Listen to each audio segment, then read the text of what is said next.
নমস্কার বন্ধুরা, আহারে ভোজ চ্যানেলে আপনাদের সকলকে স্বাগত।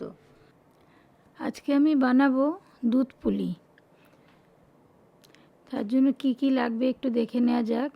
দুধ তো লাগবেই, আমি এখানে মেট্রো ডেয়ারি নিয়েছি, আপনারা যে কোনো লিকুইড দুধ নিতেই পারেন।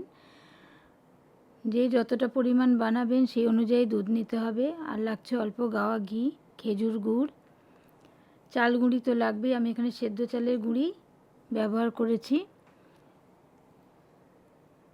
এটা গরম জল দিয়ে আগে মেখে নেব। আমি আমার আগের ভিডিও যেটা সেদ্ধ পুলি দেখিয়েছিলাম, পুলি পিঠে, সেটার মধ্যে যেভাবে আমি মেখেছি আমি এটা সেইভাবেই মেখে নেব গরম জল দিয়ে। আন্দাজ মতো একটু অল্প নুন দেবো, শুধু টেস্টের জন্য, এখানে বেশি নুন লাগবে না।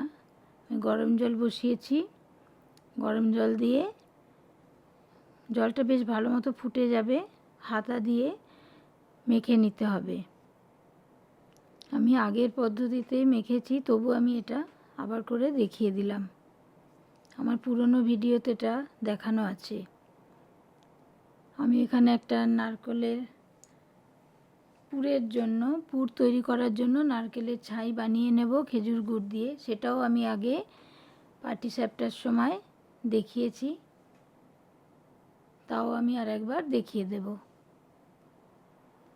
এটা অল্প অল্প গরম জল দিয়ে ভালো করে মেখে নিতে হবে। যেভাবে আটার ডো বানানো হয় সেইভাবে মাখতে হবে। এটা গরম অবস্থায় হাত দেওয়া যাবে না, একটু অল্প ঠান্ডা হলে তারপরে ভালো করে মাখতে হবে। আমার চ্যানেলে যদি নতুন হয়ে থাকেন তাহলে অবশ্যই চ্যানেলটি সাবস্ক্রাইব করবেন এবং পাশের বেল আইকনটিতে ক্লিক করে দেবেন।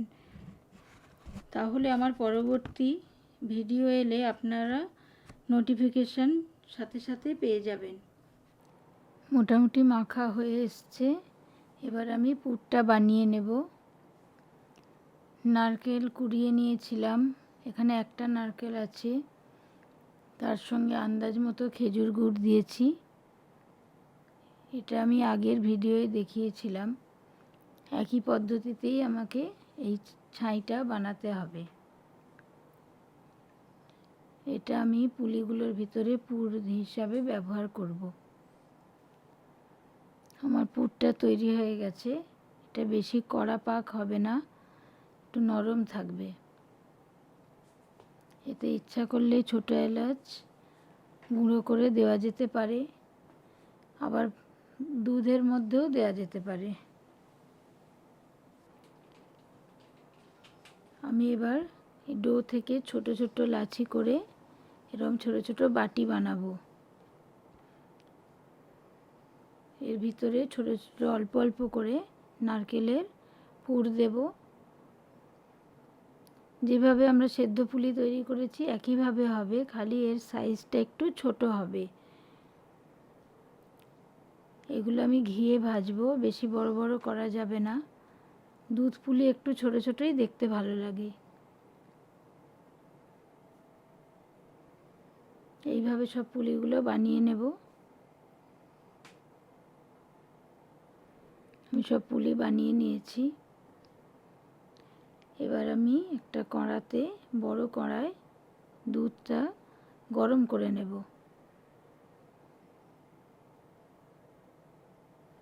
দুধটা যতক্ষণ গরম হবে, ফুটবে, ততক্ষণে আমি আর একটা কড়া বসিয়ে ওর মধ্যে ঘি দিয়ে পুলিগুলো হালকা করে ভেজে নেব।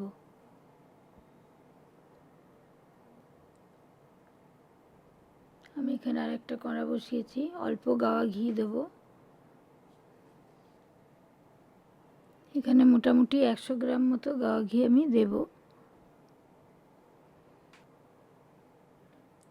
ঘিটা গরম হলে আমি পুলিগুলো অল্প অল্প করে দিয়ে ভেজে তুলে নেব। এখানে আমি 4-5টা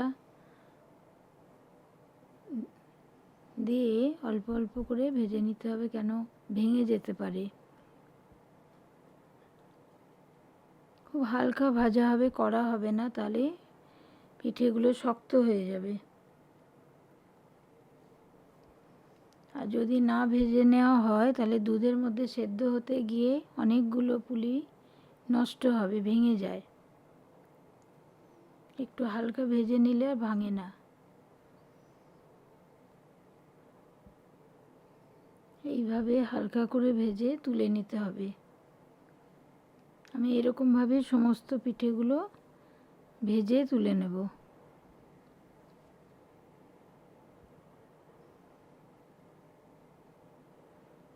দুধটা ভালো মতো ফুটে গেছে। এটা বেশি ঘন করব না, এটা পাতলাই থাকবে। এর মধ্যে পিঠেগুলো সেদ্ধ হবে। আমি সমস্ত পিঠেগুলো ভেজে নিয়েছি। এবার আমি এটা দুধের মধ্যে দিয়ে দিলাম। যদি আপনারা কোনো নতুন ভিডিও দেখতে চান তাহলে কমেন্ট সেকশানে গিয়ে আমাকে জানাতে পারেন। আমার রান্নাটা যদি ভালো লেগে থাকে তাহলে অবশ্যই একটি লাইক দেবেন আর কমেন্ট সেকশানে জানাবেন আপনাদের রান্নাটি কেমন লাগলো। অবশ্যই শেয়ার করবেন। পিঠেগুলো আগে দুধের মধ্যে সিদ্ধ হয়ে যাবে, তারপরে কিন্তু গুড় দিতে হবে। আগে গুড় দিয়ে দিলে পিঠেগুলো সিদ্ধ হবে না। কেউ ইচ্ছা করলে কাজু কিশমিশ দিতে পারেন।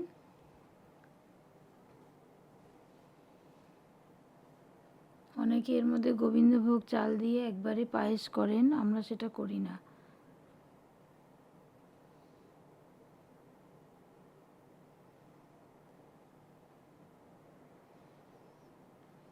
মোটামুটি এগুলো সেদ্ধ হয়ে গেছে।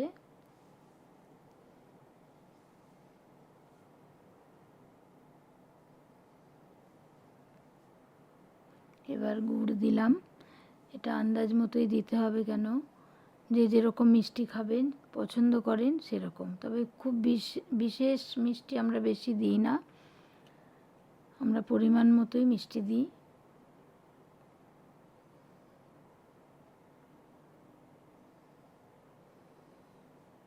এতে ইচ্ছা করলে ছোট এলাচ থেঁতো করে দিতে পারেন।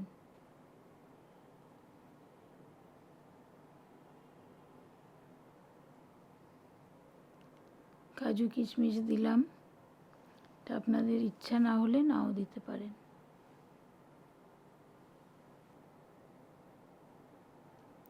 এটা আমার তৈরি হয়ে গেছে। এটা কালার দেখেই বোঝা যাচ্ছে এটা তৈরি হয়ে গেছে। এবার এটা পরিবেশন করা যেতে পারে। কেউ ঠান্ডা খেতে চাইলে ঠান্ডা হলে তারপর পরিবেশন করবেন।